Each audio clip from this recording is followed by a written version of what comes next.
Major Seth Anthony, the first black African ever to have been commissioned into the British Army.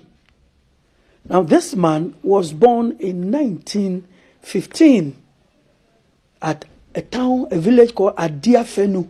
Is it the correct pronunciation? Near Keta. Adafenu. Adafenu, okay. Adafenu. Yes. Okay, near Keta. Near Denu. Near Denu, rather. Adafenu. In the Volta region. He started the Bremen School over there. And when he got to what today we say BECE, in those days, Standard 7 or Middle School Living Certificate, it is said that he not just had a distinction, but he toppled in the Eastern Province of the Gold Coast. The Eastern Province today would have been Greater Accra, Eastern Region, and Volta Region. So this young man toppled what today would have been called the BECE. He decided to enter Achimota School. In those days, Achimota School had a secondary branch and then teacher training branch. He wanted to be a teacher.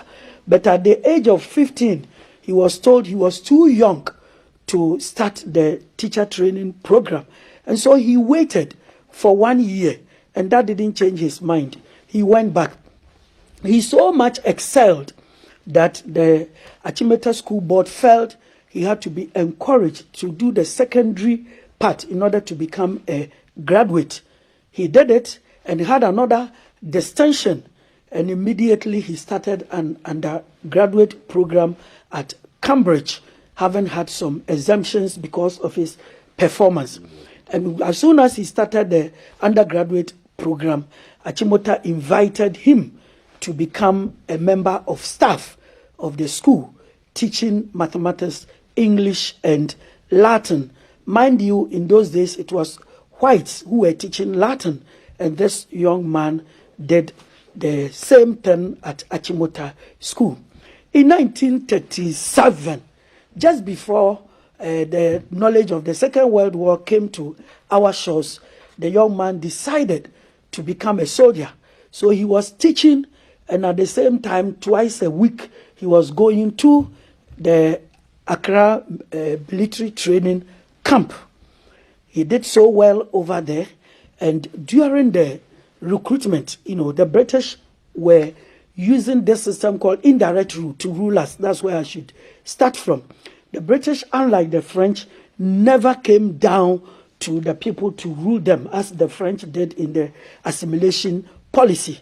Our system was indirect rule. So during the war, it became extremely difficult for the British to go down to recruit soldiers. So they had to lie to the chiefs that this man called Adolf Hitler, who has started in Europe, is coming to Africa, and then he will take all your lands in Ghana and give to people that he would, unless you would help us to conscript volunteers to go and fight against him. And so the people, our chiefs quickly mobilized troops. And Gold Coast at that time, with the population of less than 4 million, were able to contribute as many as 65,000 soldiers to fight for the British. And as Providence would have it, because the soldiers were all stuck illiterate, and they needed people with local knowledge, local language to train them. And that was where Major Anthony excelled. He didn't start as a Major Anthony, no. He was just an ordinary staff member of the army. But because he did so well, he rose to become a sergeant and led the 81st Division of the Royal West Africa Frontier Force, and won a very big battle in the city called Moyong in the country Burma against the Japanese. And so with the Japanese fallen in Burma, the King of England recognized him, and he was made a member of the most excellent order of the British Empire, MBE. And he was the first African in the military division to have received that. And I believe the entire divisions, both civil and military. Now, because he was so good, He was the one who gave the British an in-depth training into guerrilla warfare, because guerrilla warfare is to do more with forest fighting. And he, as an African, knew that more than the British, who introduced the subject, and they paid glamorous tribute to him for that. Unfortunately, when it became time for him to enter Sandhurst, Britain's most prestigious military training institute, the British Prime Minister during the war, Winston Churchill, has sent a message that black people should be discouraged from becoming officers. And I believe at that time it was right. It was a matter of common sense. Because the moment you become an officer, you will have to give instructions not only to black soldiers, but to whites. And the whites would not take it. And this will affect their fortunes in the war. So what they did was to consciously give unreasonable punishment to this young man. But apart from being a brilliant scholar, let me say that in 1929, this man, even in elementary school, won the Empire Day essay competition, the whole Gold Coast, long before he became what I'm talking about. So he was exceptionally brilliant. And this time, added to his academic excellence, was a matter of endurance. That with all that they did to him, sometimes snow, in the open snow, they will ask him to go and clean. Asking an African to go into the snow to clean it when white people were inside. He did everything, and eventually he moved from second lieutenant and straight to the position of a major. If it had been today, he would have been a field marshal. And this man was able to fight alongside the famous British field marshal, Montgomery. And after the war, he was heavily decorated, and he drove in an open car with Montgomery, both in London and on the Gold Coast. We are also told that when the war, let's talk about how he was humbled, that in South Africa, as a commander, various pubs and beer bars and social places they visited at soldiers, anytime it got to his turn, they told him, sorry, black people are not allowed here. And he would just keep quiet.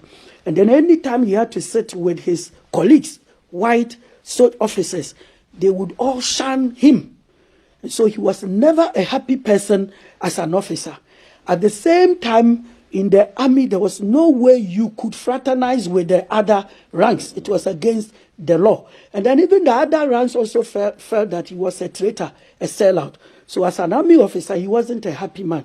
But his single-minded purpose was always to excel, which he did. No wonder he became an MBE. And then no wonder he was also ordered, given the accolade as a member of the Star of Burma. And so today, Ghana has got Burma Camp. And it was because of our exploits in Burma. So remember Major Anthony for that. And we have Moyon Barracks in Takoradi. Remember Major Anthony for that. After the war, he was appointed as a member of the British Foreign Service. He also became a district commissioner, a position held by only white people. And there were only 3 black people who held that position. He himself, Buzia, Professor K. Buzia, and another person. Then, when Ghana became independent, he became the chargé d'affaires of Ghana's embassy in Washington. And it is on record that when Ghana was received into the United Nations Organization as the first black African country, it was Major Anthony who responded at the UN General Assembly to the invitation on behalf of Dr. Kwame Nkrumah. He subsequently became Ghana's ambassador to the US, High Commissioner to India, and High Commissioner to Canada. Now back home on retirement after 1973, as a very quiet person living in Accra, the government of Ghana also recognized him. In 2006, President Kufuor honored him as one of the most influential Ghanaians who ever lived. And just 4 months before he died, the British people remembered the good things he did for them and sent the son of Field Marshal Montgomery to present an honor to him. So if you are to summarize the life of Major Anthony, we say that his life was a celebrated one of excellence, self-discipline, and endurance. And I believe that if we would all emulate that, this country, and for that matter, our continent, will be the beneficiary. Thank you.